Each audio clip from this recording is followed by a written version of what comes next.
Hey, everybody, welcome into the Raw Knuckles podcast. We'd really appreciate it if you'd like, subscribe, and share with a friend. Yeah, I want to know if you're going to tell the real story of this. No. What when I ran you? Okay, I ran you. Yeah. So, welcome to the NHL, kid. Yeah. When I stepped on the ice, I never backed down, and I never stayed down. And I was vicious, and I was malicious, and I don't care. He's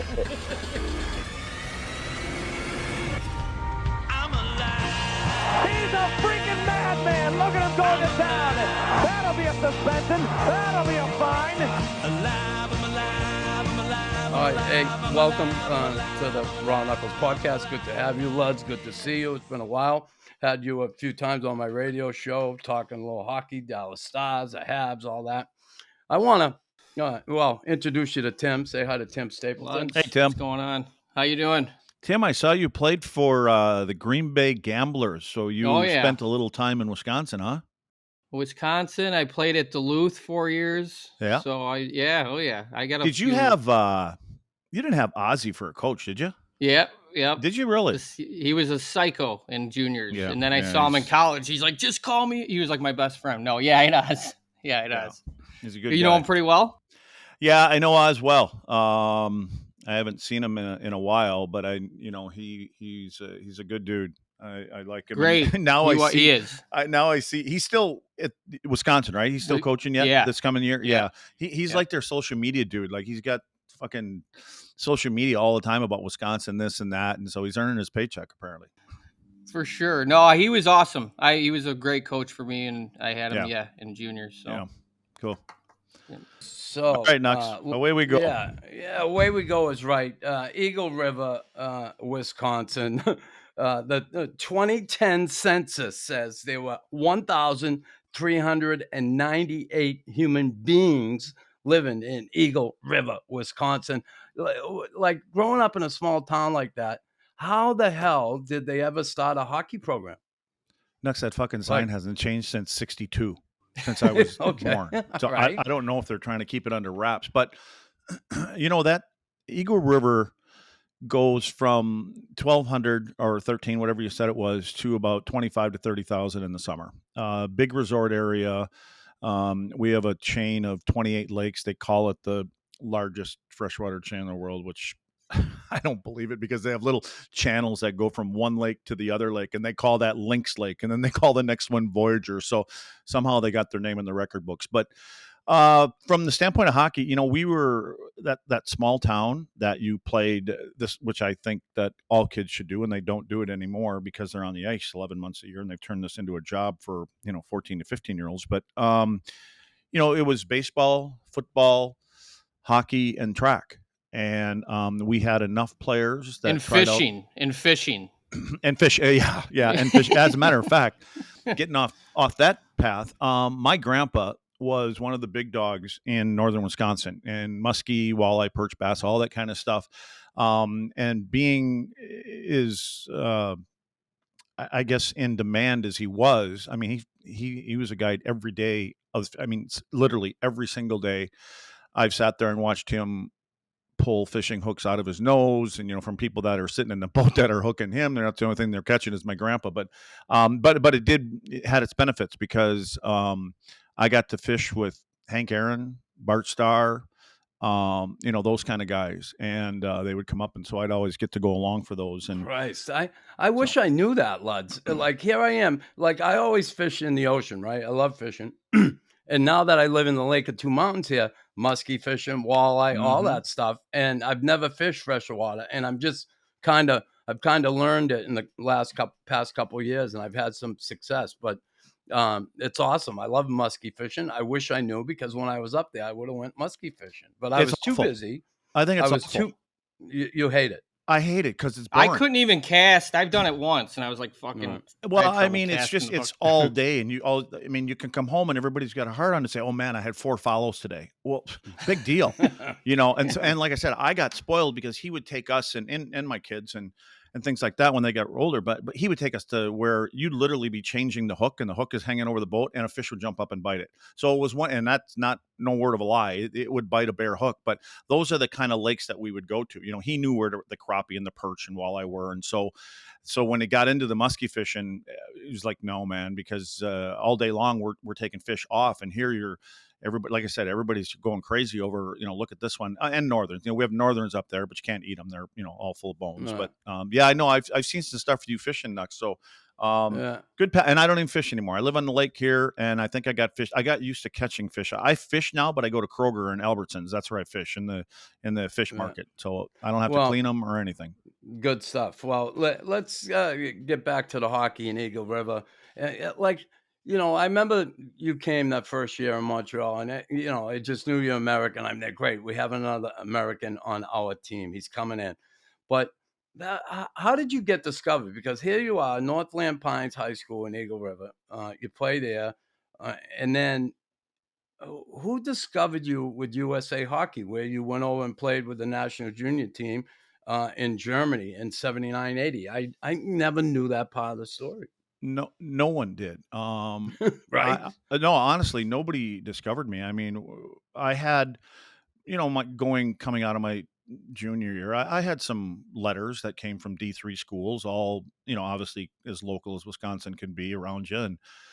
And it's a really wild story. It's not much to it, but I was at my coach's house that coached my high school team my last year, I believe it was, and his son was my best friend at the time. Anyway, we're over there and we were watching NCAA, the Final Four. It was a championship game. It was Minnesota versus North Dakota, and sometime in the second period, my parents were there, friends were there. Again, just watching the game. I turned around and I looked at Jack Jr., my buddy, and I said, "Whoever loses this game, that's where I'm going to go try out." And Minnesota won that year. It's, what was that, 78, 79, I believe it was, or 78, 79. And everybody kind of looked at me like, "What are you talking about?" Like I said, I don't know. I can honestly tell you, I don't know where it came from. And I said that, and fortunately, my high school coach, Jack Stoskoff Sr., had gone to North Dakota. And so he called up Gino Gasparini, who was the head coach at the time, got me a tryout, and I drove there on my own. I had no place to stay. Nobody knew anything about me besides the coach saying, some kid from Wisconsin is going to come try out for the team. I ended up not getting a place to live. I didn't have a place to live. And there were 6 other guys in the housing office that didn't have a place to live, had no idea who they were. And ultimately the 7 of us ended up moving into a big house, and we lived together. And I went and tried out. I went on one visit to, Tim, the University of Wisconsin Superior. And I don't know if you remember that, but I went there, and a guy by the name of Gary Harker was the coach at the time. I went with my best friend, Jack. We had a visit with him. We were at a Big Boys restaurant, and he made a comment, and it was it was known for industrial arts, which I learned that when I got to North Dakota, what that actually meant. I took all shop and woods and, Automech and things like that. And he had made a comment. He goes, "It's a great school. I understand you like industrial arts. I'm not sure you can make our team, but man, what a great school." So I kicked Jack underneath the table, and Harker looked around and something. I said, "Jack, let's get the fuck out of here." And we left. And then I made the decision to go to North Dakota. And that's what happened. Fortunately found a way to make the team. It was really Rick Wilson. And I'll tell you what, I had Rick Wilson as a coach here in Minnesota, in North Dakota, in Dallas. And I had a story from his wife about a month ago, or a couple months ago now, when Zubov came in for his jersey deal. And Carol, his wife, was telling me, because, your first year, and she was a skating instructor. And she said, I went home one night, and who's that blonde-haired kid that's out there? She goes, "How is he ever going to make this team? He can't skate. He can't do this." And she told me, she said, "Luds, Rick told me, you wait and see. He's going to play pro hockey someday." And I never knew that story. That something he saw, apparently. So he saw that in you. And here's the deal. You weren't fucking Eric Heiden. We know that. Yeah. And, actually, he stayed at my house, by the way. Eric did? Yep. Took him fishing? No, it was a skating thing that we were doing back and forth. But anyway. So you go there and you walk on, you make the team, And did you have the shin pads right away? The Yep. with the wings to Yeah, block well, shots? no, So, they weren't wings at the time. I got used equipment when we got to North Dakota. I got used shin pads and used elbow pads and used shoulder pads. And those were shin pads I still had. I wore them my whole career. And that whole thing with the shin pads, long story short, is they kept cracking. And the only way, and I would not get new pads. And so I asked our trainer, Smitty, if he could find a way to replace the cracks or cover them up. He took that plaster, that we used to dip in the hot water for your broken hands. yeah. And so they put that over the cracks and they riveted on there. And then when it cooled, it expanded. And that's how those shin pads got so wide. And trust me, they weren't easy to skate with, because you'd click together and the tape would come off and they'd be sitting sideways sometimes. And so that's ultimately why, because Slats one year, Glenn Sather in Edmonton, after we had beaten Edmonton in first round or something like that, Gainey came in a few months later and said, "Here, I want you to read this letter."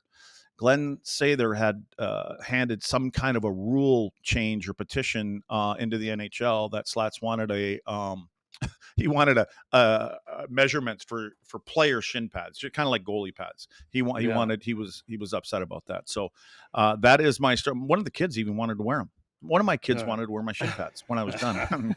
No, not happening. So Stapes, Luds comes in. He comes to camp. All right, so you get out of college. You come to the Habs in '82, and I remember you come in, and I introduced myself and said hi. Yeah, I want to know if you're going to tell the real story of this. No. What when I ran you? Okay, I ran you. Yeah. So welcome to the NHL, kid. Yeah. But I'm telling you, Stapes, I said, I'm going to welcome him, but I'm going to let him know, here you are. This is physical. It's going to be tough. It's tough brand of hockey. This ain't college. And anyway, so I run Luds, and I'm telling you right now, I'm like, fuck, I'm not doing that again. I couldn't move him. It was like I ran into a freight train. I'm there, Jesus. I said, okay, I'm just going to let him do his thing and have some fun. But right, Luds? Yeah, no. Tell the story. That's not necessarily how the tell the story real actually story. went. No, there's a Luds tried to fight you and you skated away. That's the real No, it's just, hey, Timmy, it's I just got a Sheehan show. the opposite. This is the after thing when I don't remember what you're talking about, but the very first time, and Nux is like, yeah, there's not many Americans on this team and all this kind of stuff. Us Americans stick together. And this was at the time when we had 10 days for training camp or something like not these 2-3 days we play your first game. So you actually go there to get in shape. And so we have our first inter squad game, and Nux is on one side, I'm on the other side, and right away he comes over and he just runs me, and he's got me laid out, and he's throwing them at me, and I just grabbed him. I pulled him in, and I said, I thought you said the Americans stick together, and he just said, not out here, we don't. And that was it. And I'm like, okay, well, I got it now. I said, we're all in this to make this club. And so yeah, it was an interesting time. And then ultimately, Nux, you got me into, what was it called, Alexis Neon or whatever, the building we lived in right next to the 2021. 2020. Yeah. Well, we can give out addresses and then Alexis now. Neon. Yeah. Okay. Yeah. So I was in the same apartment building, which you can all probably guess that didn't always turn out well. So, yeah. When his wife kicked him out, there was always a bang on my door, and then all of a sudden I'm like, uh-oh. And then Gainey would always pop over too. I remember the very first time Bob had a few pops, I think, and about 1 o'clock in the morning, there was a bang on my door, and Bo came knocking on the door, and he goes, I need a place to sleep. And I'm like, oh, no. I ran right in and told my wife at the time, and I said, you ain't going to believe this, but the captain of the Montreal Canadiens has crashed out on our couch. And he was up and gone and looking like, $100 the next morning. That's amazing. Yeah. That first training camp, how the adjustment for you, like from college to the NHL and coming to Montreal and, playing and growing up in Eagle River and then off to college, and now you're in Montreal. What for you was that like, coming to the big city? Because you weren't a big city guy. I mean, no. What was that like for you? And then the French language. Yeah. How difficult was that for you at the beginning? It was all difficult, but again, you kind of held my hand through a lot of that. And the guys were great. I mean, I couldn't believe, and to be completely honest, like growing up, I didn't even watch hockey. I mean, we would get on Sundays, you would get a Chicago Blackhawk game if you were lucky. And so that was my extent in hockey. I never watched pro hockey. I really never even thought about playing it. It was more football for me. And so it was just the ride. And I went there with the intentions of going to the minors. That's where I was going. And I knew I was going there. And, and it just kind of, I remember driving from Wisconsin to Montreal for obviously my first training camp. And I was on Highway 2 and I was somewhere close to Sudbury, I think it was. And I heard the announcement that Roddy got traded, Brian got traded, I think it was Jarvie and Locker. Yeah. And I got out of my car and I have no idea, because I had no even reason to think that I could make a professional team in my, in 3 years, much less your first year. I got out of my car and I just stood there like they just traded 2 defensemen away. And that's what my thought was. And one of them, obviously, in Langway and Brian also. I mean, they're two really, really good defensemen, in their prime at the time. So, then you get to Montreal, that stuff happens. The language thing was, I tried to learn. I think I learned more at Cheers and Shea. You pick up the little, you'd pick up the bar lingo. And so you knew enough. And what I did learn, and somebody did tell me, when you go into a grocery store, just try to say, milk lay, I think it is, but whatever it was, but just try to speak the language. And all of a sudden there was like a 180. They at least knew that you were trying to help. And so, and man, I didn't go to a lot of groceries. It was their little dépanneur or whatever, a little next to the greasy spoon, I think it was. Go to the tabernacle. Yeah.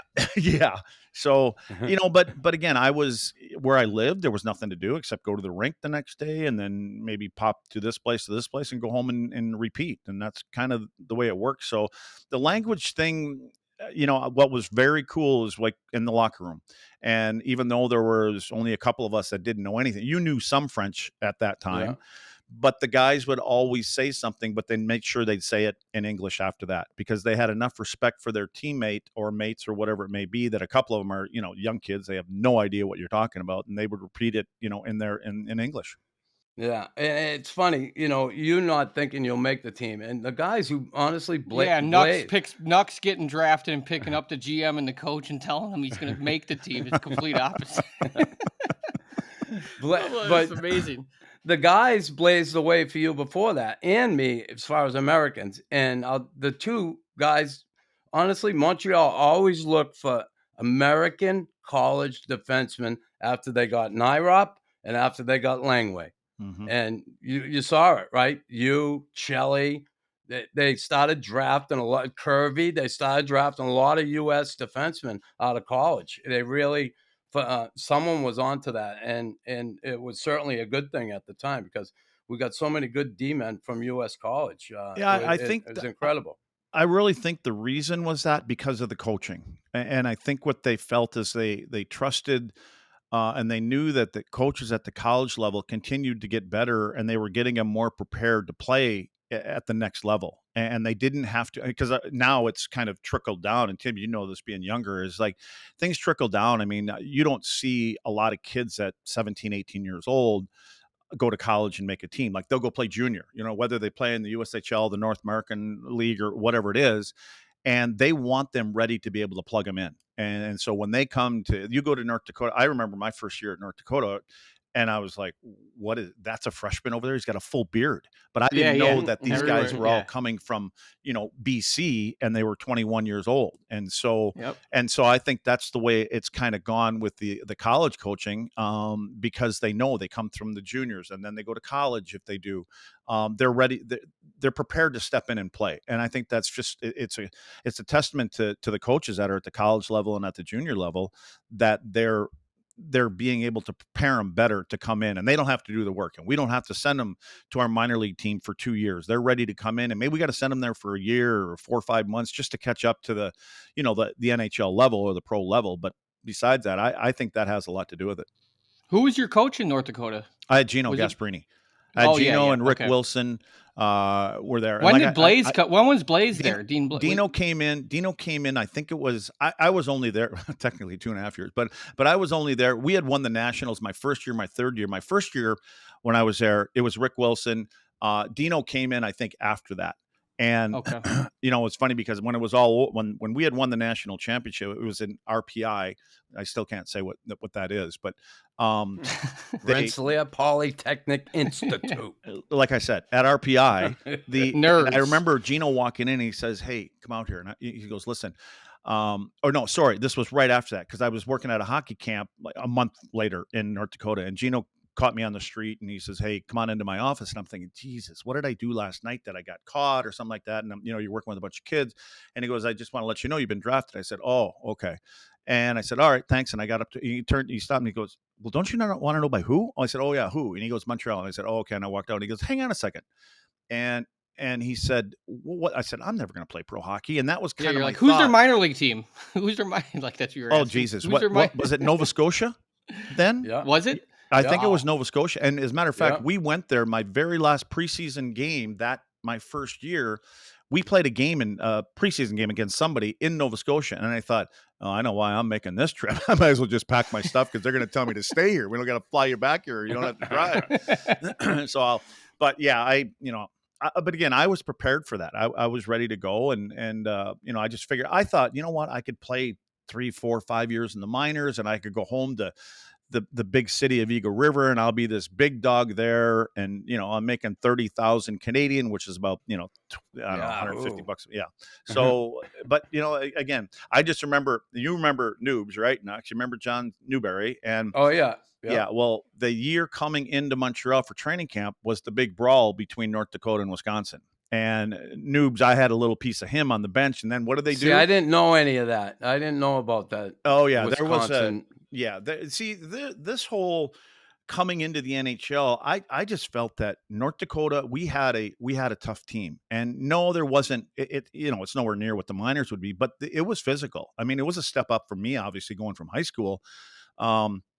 And we had a lot of fights, and there was obviously a rivalry between Wisconsin. So we had this big brawl. When you say fights, like then you got suspended in college for fighting. Yeah, a game not or two, not right? like you do now. Not like you do now. Yeah. They would give you a little leniency. You know what I mean? If it was, I had one fight in college. I got suspended for 2 games. Yeah, but I'm sure you eye gouged somebody and you bit his ear you off. threaten the guy, you threaten the family. One punch, it was over.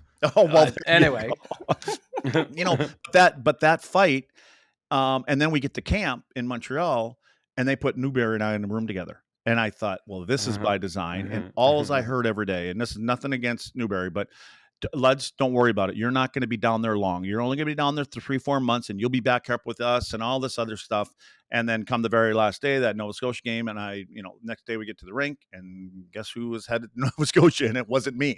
And I just it was thought, Noobs. That's kind of what you get, And so anyway, but there, I got to say there is a big difference between playing in college and then going to pro. I mean, everything is different, and so many good players. I played with some great players at North Dakota. We won 2 national championships there in the 3 years that I was there, and Dougie Smale and Phil Sykes and guys like this. That, I mean, they were great. Mark Taylor. I mean, so many of these guys are good players, and they really didn't last long in the NHL. And so it's just a different game. And until you get there, you don't really know. And everybody can tell you, but until you actually experience it, that's when you know.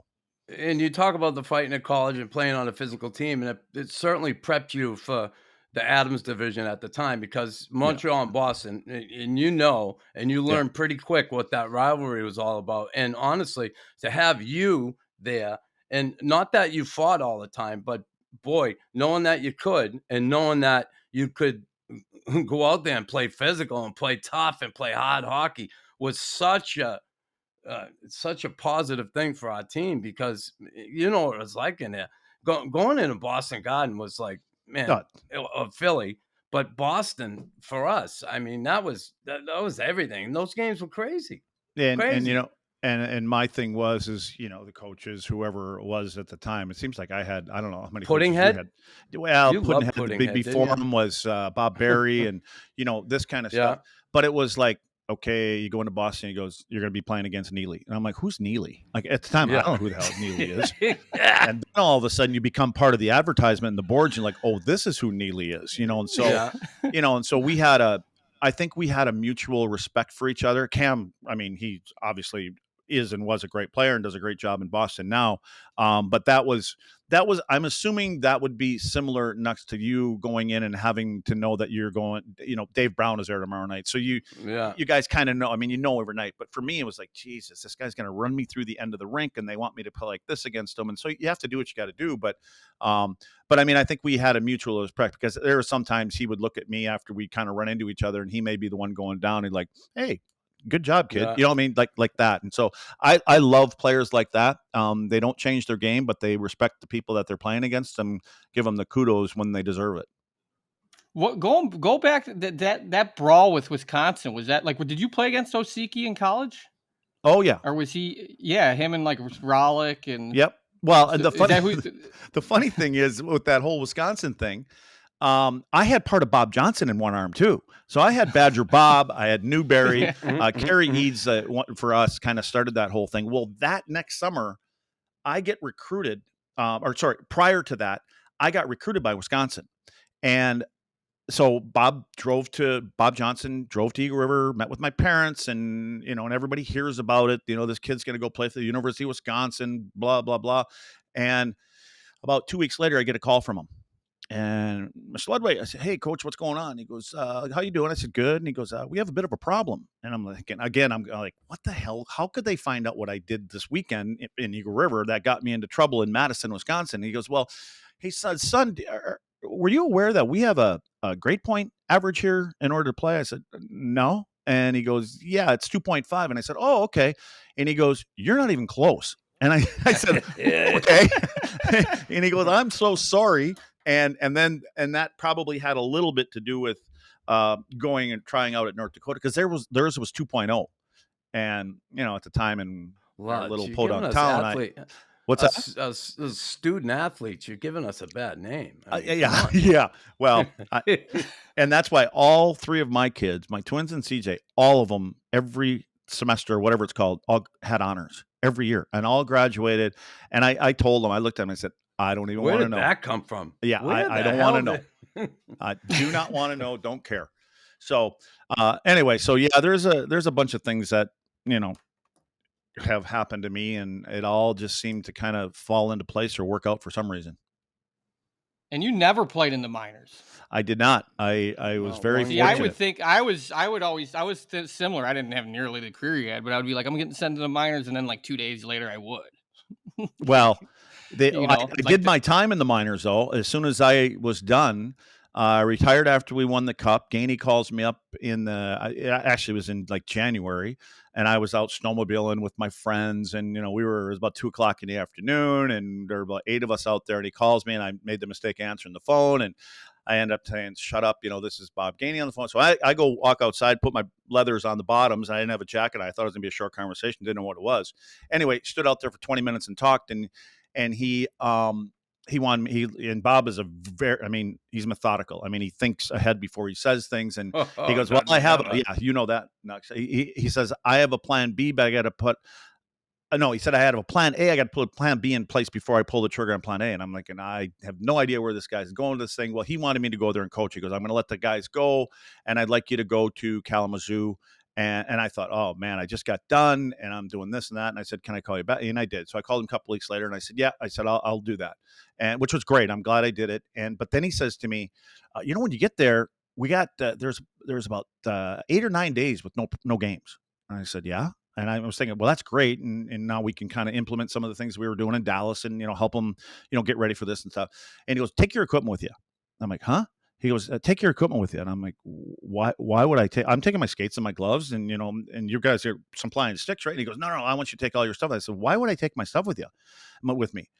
And ultimately he said, I want you to come back. I said, come back where? He goes, I want you to come back to Dallas and play.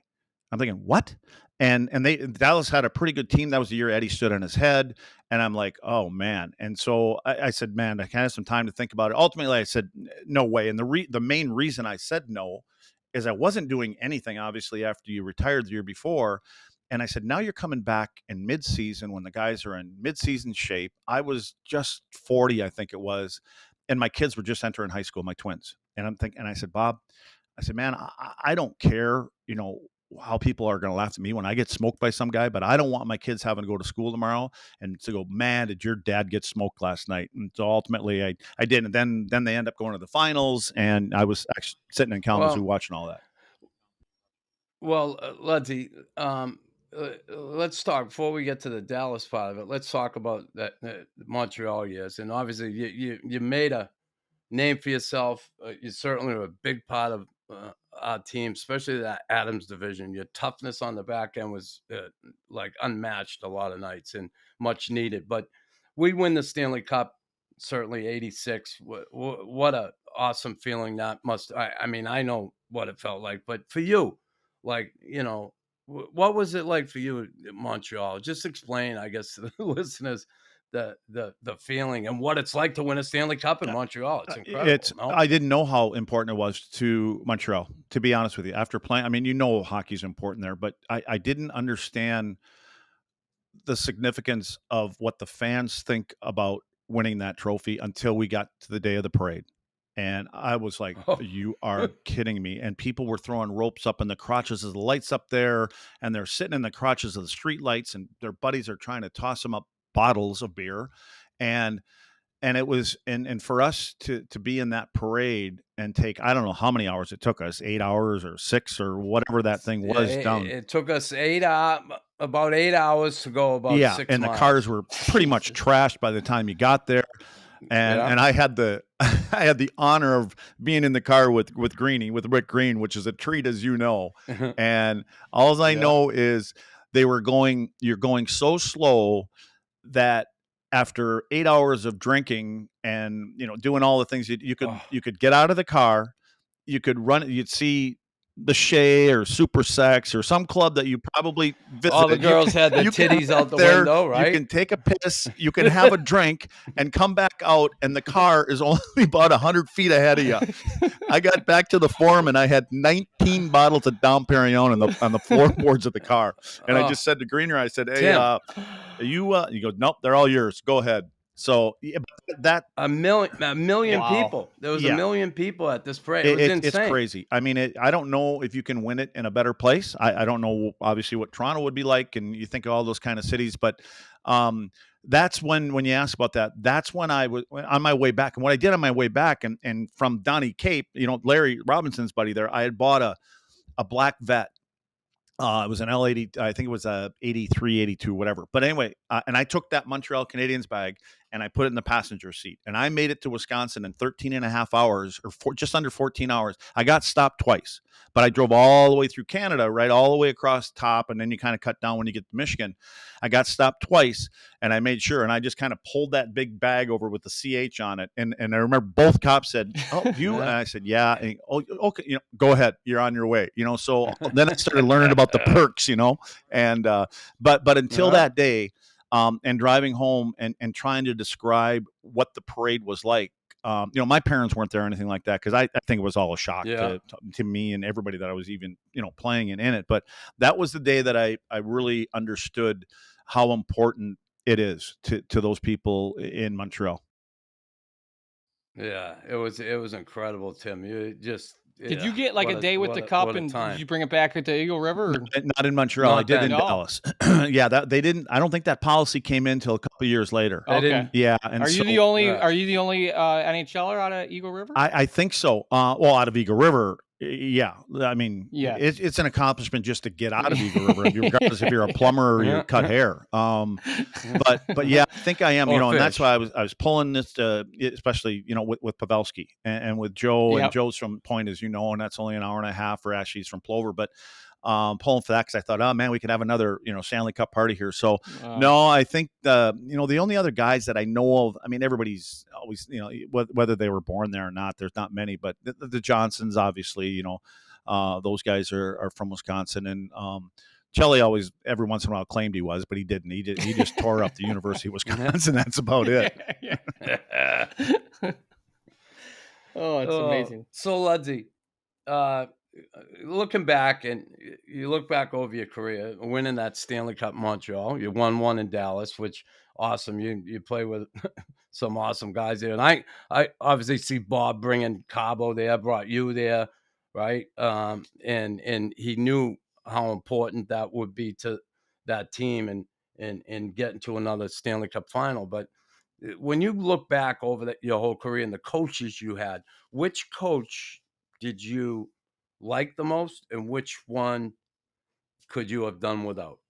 I'd have to say professionally, Bernsey. Uh, I think Pat got it. You know, he just understood the players. I don't know if he was the greatest of coaches. I wouldn't even know what a great coach was at the time. But he understood personalities, and he knew how to treat the players, how they should be, how they shouldn't. I mean, I remember one time, and Bernsey called me into the office, and it was I think it was a play. I got called in there twice by him, and once was with Peter Sabota. You can imagine what that one was about. But yeah, Peckerhead. Exactly. I was hoping you're going to bring that up, but I got called in there one time, and it was before the game. We had our meetings already, and he kind of stuck his head in, and he goes, "Let's come here." And I walked into his room, and his computer was up, or the TV, or whatever we call it at the time, and because I want you to see something. I'm like, I'm kind of thinking to myself, man, this would be a shitty time to show me a bad play from the game before. You know, like, why would you do it now instead of yesterday after the game? And he goes, come over here. And it's him skiing. And he's like, because he knew I had a water ski school back in Wisconsin. Oh, you love to water ski, huh? Well, here, look at this. Watch me. So he had that kind of stuff, you know. but the thing about Bernsey was, and now later on, I appreciate it. And there's things that have, you know, we go places, we do things with different teams, and they ask you your opinions. How would you handle this, and how would you handle that? I learned a lot from him because, you know, being a police officer for a long time, one thing he had connections all over that city. And, you know, one night, you know, we were out, and Peter and I, and that's when he called Peter and I in there, and he sat us both down, and we were kind of like, well, what the hell is this all about? And he wanted to know where we were. And, you know, I learned by then, he's going to know. And I just said, well, you know where we were, coach. We were at the Shea. And he goes, yeah. And he asked me how many beers I had. And I told him something like 6 or 7. He goes, no, you didn't. You had 20 or whatever the number was. He said, you had this. And I thought, you got to be kidding me. Then he looked at Peckerhead and he goes, how about you? And Peter said something. And then he goes, of course he lied. Of course he did. And then Bernsey asked him, how many cigarettes you smoked last night? And Peter said, oh, just a couple or something. He goes, bullshit. You bought 2 packs of DeMauriers, I think is what he said. And we were both kind of looking at each other. So anyway, you just knew that he did those things to let you know that he knows. But then there's one time he called me and he asked me what time I got in. It was the day after the game, and we had a game the next night. And I just wanted to let you know, I thought you had a really good game tonight. I said, oh, thanks, coach. And he goes, what time did you get in? And I knew not to lie. And I told him, and he goes, all I can tell you is go do it again tonight because you played a great game. And you know, it was that kind of stuff. And I didn't, you know, I'm like, oh shit. So the worst, well, do we have to say who? I want to know. To you, but come on. Well, we've heard, do? I mean, they're going to come back and get said you? It forever. So I just think that Puddinhead, and we can leave it at that. But doesn't that just show you that, you know, good coaches manage their players and manage their teams, and they know when to let them say when. I think they knew that. I think when you have a team like Montreal with Bob and Larry and Flower and, you know, all these guys in the room, that the leadership, that's what they had. And that's what we all learned. And it's, I don't know how many times I've told the story or tell the thing about, you know, what's up on the wall. And it really is. I didn't understand it at the time. Larry actually sat me down before, you know, he was done in Dallas or in Montreal, and explained it. You know, we get to a certain point down the road, and now it's your time. It's your time to start giving back to the players on this team. And, you know, and it made sense because I remember, speaking of Larry Robinson, I remember, you know, what was the Bick Shavum song and all that, whatever that you guys would sing before, you know, after practice. You're like, nah, whatever that song was, you're like, uh-oh, here it comes. I heard about getting shaved. Yeah. And I was very lucky. Like, I think what happened is I got half of my mustache, which I don't think you could call it a mustache at the time, got it shaved off, and I had paint and, you know, some of that stuff. Larry Robinson came into the shower, and it doesn't sound, it probably sounds worse than what it is, but the fuck, he came in and helped me clean up. Like, that's Larry Robinson, you know, just a young kid. He doesn't know me that much. And so, but anyway, when you, the bar of soap and cleaned your ass. And he dried me wash off your balls for you. I knew that probably shouldn't have went down that road. You knew you shouldn't have went there. But anyway, but that's what that all means. And to me, when I go down, I look back and I just, there's so many. And Ken Hitchcock was another guy that I loved here in Dallas. I know players had a hard time with Hitch at times, but what Hitch did is he treated everybody the same. And if you're going to give me shit about my play and you're going to let it go with guys like Neuendijk, Madano, Hully, whatever, you know how we all feel like, wait a minute now, I'm out here busting my ass every night. But Hitch was, I love Hitch. And, Hitch had actually, we talked quite a bit. He, about 2 years ago, well, no, it was when he was coaching St. Louis. Hitch said, listen, I need you to write me a paper. I'm like, what? And he goes, I even asked him, I said, Hitch, you know who you called? And he goes, no. He goes, seriously, I need you to write me a paper. He says, I'm having a hard time relating to some of the players here. And it was where we're getting into, that different generation of player. And so I respect things like that, trying to understand, because he said, how did you handle me? Because I was the guy every day in the office, every single morning in the office. I remember one time, we're getting way off topic, I'm sure. I had Eddie Belfour. So Eddie was our goalie, and everybody knows Eddie, a competitor. We're doing a morning skate, and all of a sudden I hear Hitch yell my name, and I'm not paying attention like normal. And I go, what's up? He goes, what the fuck's Belfour doing down there? I look down to the other end of the ice. Eddie's out of the warm-up part of it. We just got started, and he's in the corner stretching. I said, I have no idea, Hitch. We'll go down. Now, everything stopped. So he goes, go down there and find out. So I skate down to the other end of the rink, and I lean over. I'm bending over my stick, and I said, Eddie, what are you doing? He looked up at me, and he goes, this drill sucks. And I said, huh? He goes, I ain't doing this drill. This ain't no warm-up drill. I said, okay. So I skate down to the other end of the rink again. I said, Hitch. Eddie said, this drill sucks. He goes, you go tell that fucking Belfour to get back in the net. I skate all the way down to the other end of the rink. And I tell Eddie, he goes, I'm not getting back in the net. I skate all the way back down. Now everybody's kind of laughing and their sticks are tapping. I said, Hitch, we don't really care. Just change the drill for the guy. He's won like 12 in a row for us. What's the difference if we change the drill? But that's what I liked about Hitch is like, and him and Eddie had a couple battles and they worked it out. Now Eddie will tell you he loves Hitch. So I put Hitchcock up there as far as coaches. And, I was never a guy that could complain about coaches. I know. You just did your job, and you were there every night. You showed up, but I guess what I'm trying to get at, Puddinghead, we got he wasn't there. Let me put it this way, Nux. Bob Gainey is my Scotty Bowman. That's the best way I can put it. Yeah. When Bob speaks, I listen, and I had the opportunity to be with him as a player, and then. Yeah, that's what I was going to ask you. You played with Bob, and then all of a sudden he's the coach. How did he treat you differently? He didn't. Or did he? He didn't. He treated me, but he was to the point. Bob, he's right to the point.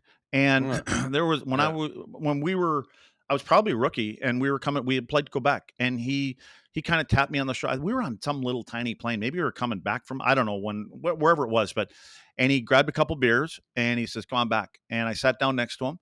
And he gave me a napkin and a pen. And he asked me about our penalty killing. And I'm thinking, really? Like, why are you asking me about our penalty killing? And you know how Bob is. And I thought, okay, he's serious. And I just kind of drew something. I said something. And then he looked at it. He looks at me. He looks at it again. He looks at me. He doesn't say shit. And now you're starting to fidget in your seat. You're like, oh, shit, I got the Montreal Canadiens captain here, Bob Gainey. And then he goes, no. That's not it. I'm like, okay. But that was what he was. He was to the point. He tested you, and that was the way he taught. And it was the same thing when he coached. He'd bring you in a calm voice, and he would talk to you, and it was matter of fact. And then when he became a GM, because I remember when we had different GMs and then other GMs after Bob, you would walk upstairs.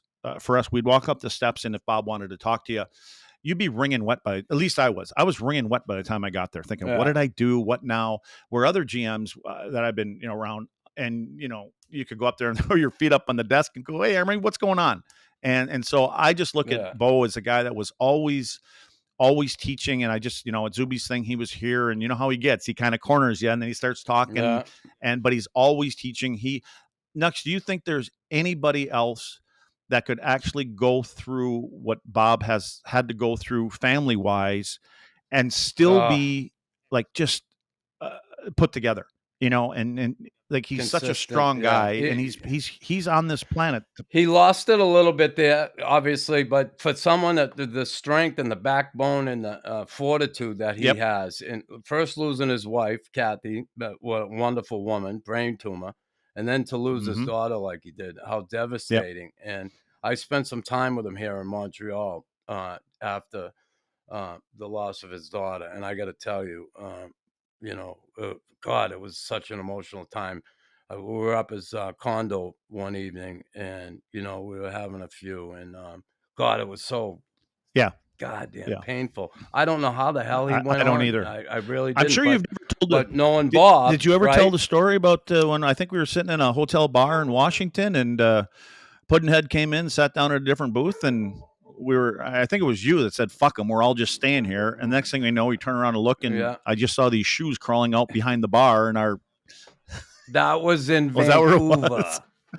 Yeah, and remember, me and Cabo got benched. We couldn't play because we were roommates. Here's what happened. He called a curfew like an idiot that he is, and then we end up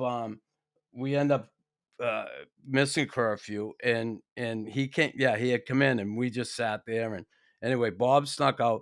Chelly, they checked Chelly's room, and the next day Chelly was going to get benched, but he had called down the desk and said, "Can you tell them you changed my room last night when I come in, and you put me in and out of the room because my room smelled like smoke?" So he beat the rap, and Bob Yep. crawled out, No. but and me and Cabo ended up getting benched, right? Well, in how come I Vancouver, didn't and get I was benched? I friggin' was there pissed. watching. I was don't there know. sitting there because I I don't- remember you saying, fuck this guy, we're sitting right here. And he just sat in a booth about Yeah. 30 feet away and stared at us. Oh, that's awesome. Hey, I did that. Listen to this one. John LeClaire, when I got traded, I came back to Montreal. Pat Burns was there. We're at the Chez Paris. We're all sitting there. And John got called up, John LeClaire, and just a young farmer boy. And we're at Chez, all on the couch there, and we're drinking. And who comes walking in? This is in the afternoon after practice. Pat Burns. He comes walking in. He looks in, and John LeClaire goes, "Fuck, I got to get out of here, Nux. I said, sit right there. Don't you fucking make a move. You leave now, he's going to say, that kid's a pussy, right? So he said, really? I'm there. Stay right there. Believe me. So he stayed. He got sent down the next day. He tells the story, but still, like, he was getting sent down either way. So I'm like, you know what? Just sit. You walk out, now you're really going to look like a pussy. He's going to send you down anyway. Just sit here. But John, to this day, thinks that he got sent down because he didn't get up and leave. So, What'd you say in your stuff. paper? Because you made a good point. Like big difference today is like the coaches now. You got to like coddle the players now. I feel like. I mean, Nux can get past the fucking iPads, let alone the But fucking like, iPads. yeah, what'd you say in that paper? Well, I mean, how old are you? 39, 40? 39, yeah. Yeah, my twins are 36. And so, you guys are in the same thing. And I would never, we came in and ran I guess it was in the East Coast League, the Allen Americans here for a year. My buddy owned it. And anyway, in Belfort, Madonna, Matt Fachuk, I hired Steve Martinson to come and be our coach. And that was probably, it started when I was in Kalamazoo. And again, we're going back years for that. So it's not like it just happened. It's been evolving. And I couldn't understand how I couldn't get to him. And I was trying to show him how we play in the neutral zone and, in our zone and things like that. And what I had to do is I had to call I was sitting there that night. I went to a bar and I was watching Dallas was playing Colorado on TV. And I called our video guy, Leon. I said, hey, give me about 10 minutes. Clip something off and get it to me however you can. I got it. I chopped it up into a 5-minute thing. And I went and I showed it to the players. And I said, this is what I'm talking about. And I said, watch this. Got on the ice and there was about 4 guys that came around and said, Coach, got it now. And at that time, I'm thinking, they're just more visual than and you know how it used to be where, because I've had it with our U18 team and we got an elite AAA team and we got pretty good players and, but you'll tell them, okay, I want the left winger to go here, center winger doing this and they're doing that. And there's always a couple guys that are hanging around the boards and you're like, what are you doing? We're like, did you not understand? Yeah, but I want to know, why do you want me to go there? Well, because that's where I told you to go, because that's going to be our breakout. And that's where, yeah, but why? They want to know why. And so they just need more information. And so you ultimately have to find a way to incorporate when you're doing a drill or you're talking about how you're going to play against a certain team. You have to tell them why, because this is what show and this tell. Is what they're looking like. And if we go over here, they're going to expose us here.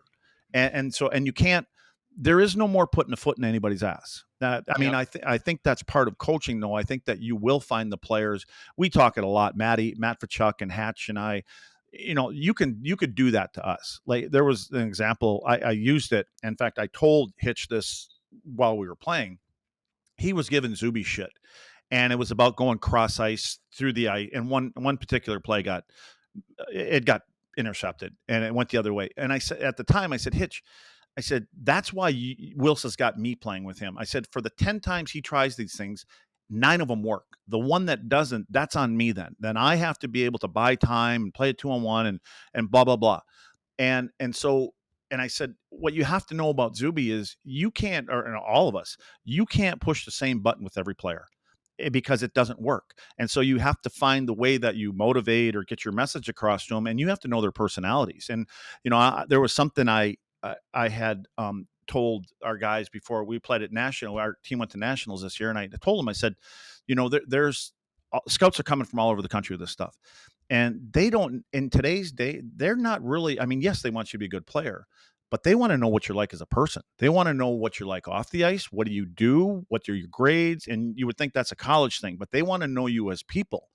And about a week later, one of the scouts had put something, or no, one of the reporters had put out about the NHL Combine.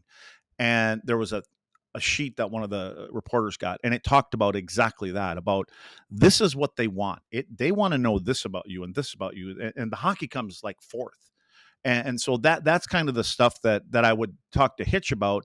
And I asked him at the time, I said, hey, is how so-and-so? And he goes, that's part of the problem. I said, okay. And he just wanted to know, how did you come in and talk to me? And I said, with you, it was negotiating.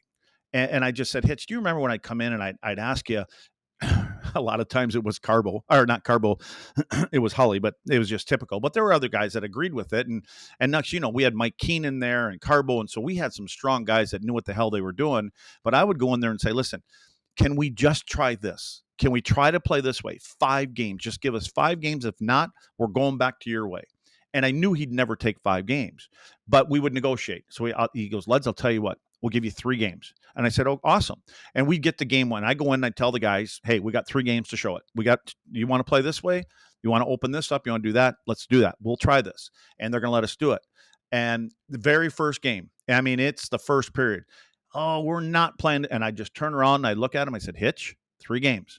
And so you just have to remind him. And he was, yeah, I told you that. And we do that. Naturally, after the 3rd game, we were going right back to his way.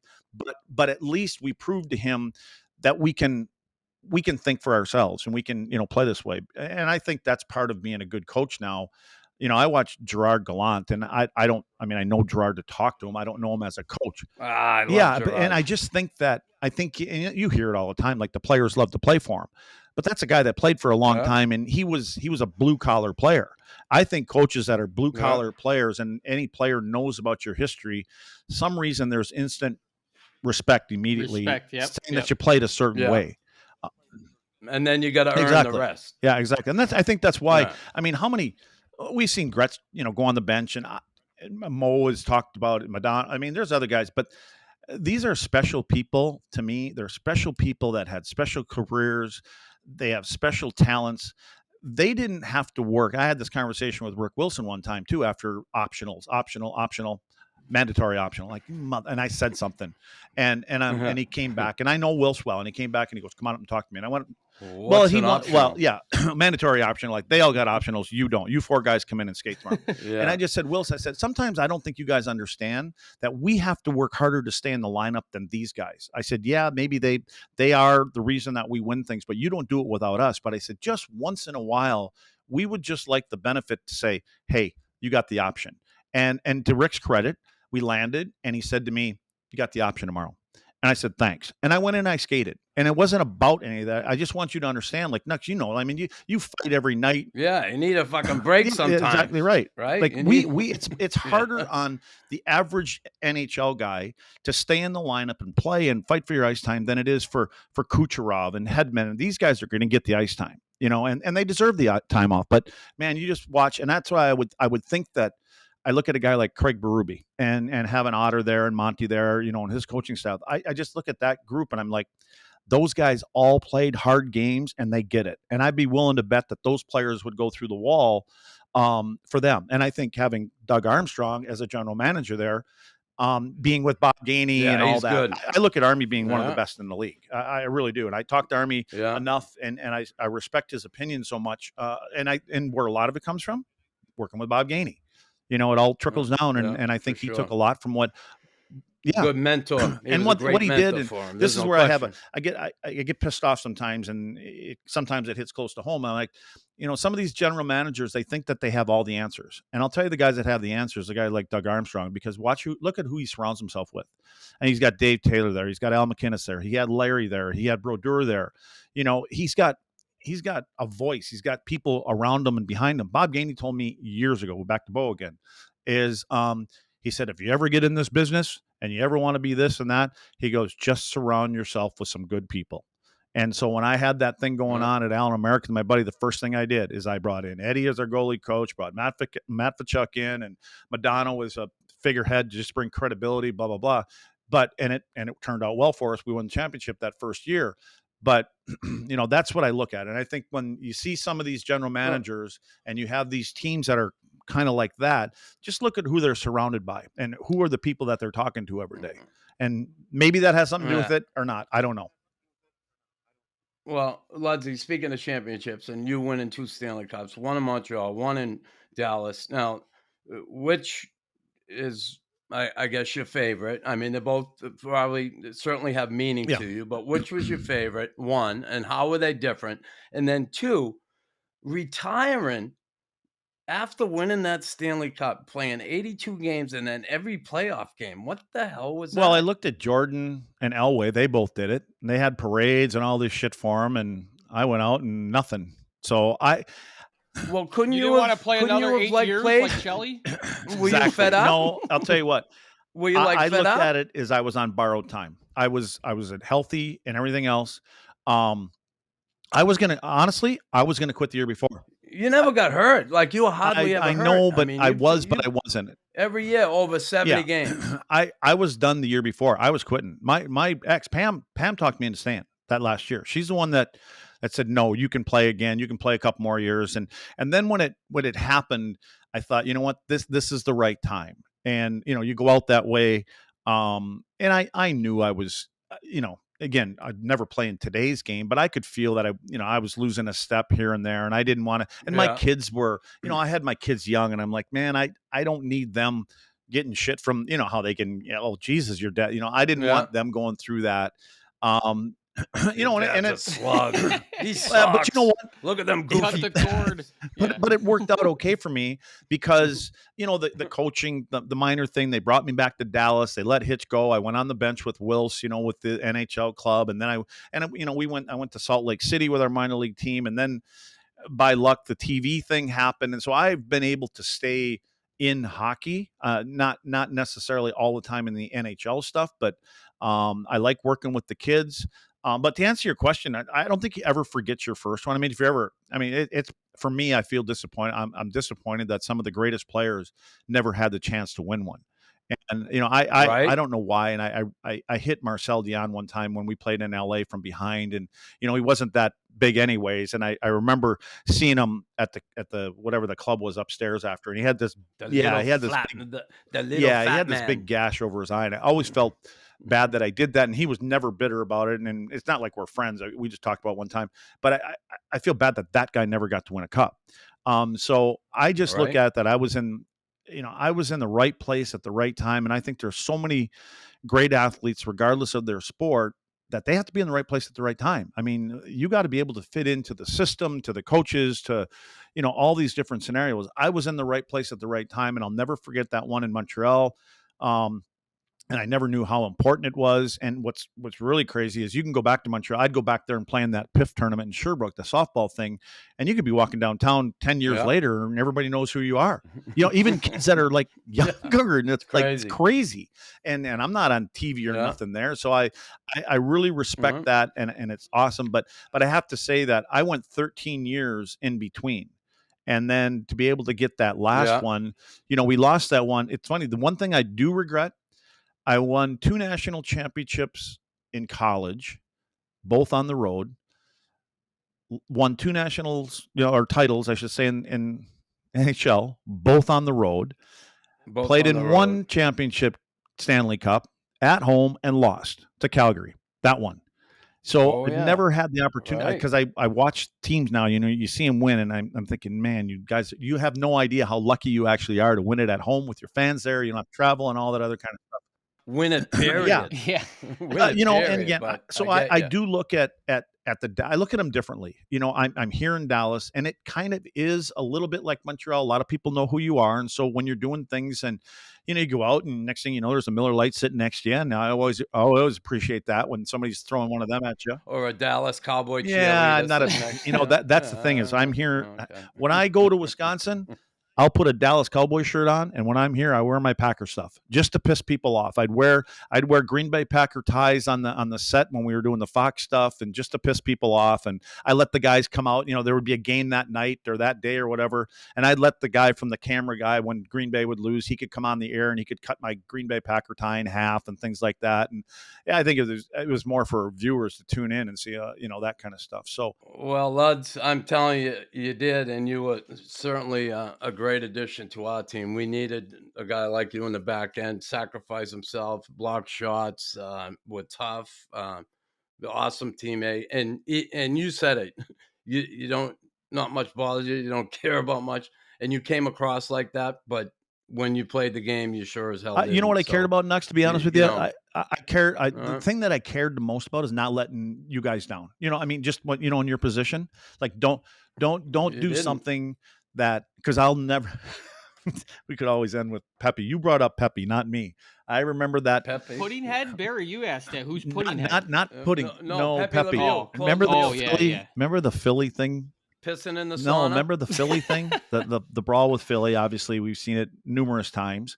And Pepe's the one that wanted to shoot the puck in the net and all this other kind of stuff at the end. And all of a sudden, Eddie Palchuk comes right. We were all sitting in the locker room. Some guys had their skates off, undressed. And Eddie Palchuk came running back in. He goes, "There's a fight. There's a fight." And somebody said, and guys kind of stood up, and they said, "Who is it?" And they said, "It's Pepe." And everybody sat down, and it was kind of like somebody said, "Man, we got to go out there." Oh, poor Pepe. Yeah. We had Pepe on a couple weeks back, and he was awesome. It was good. Pep Lemieux, another great teammate. So good stuff. Hey, Luds, thanks, man, for taking the time. Been awesome. Great to see you, and I appreciate your time. You've been more than generous. Yeah, with Knox, I appreciate it. Thanks for having me on, you guys.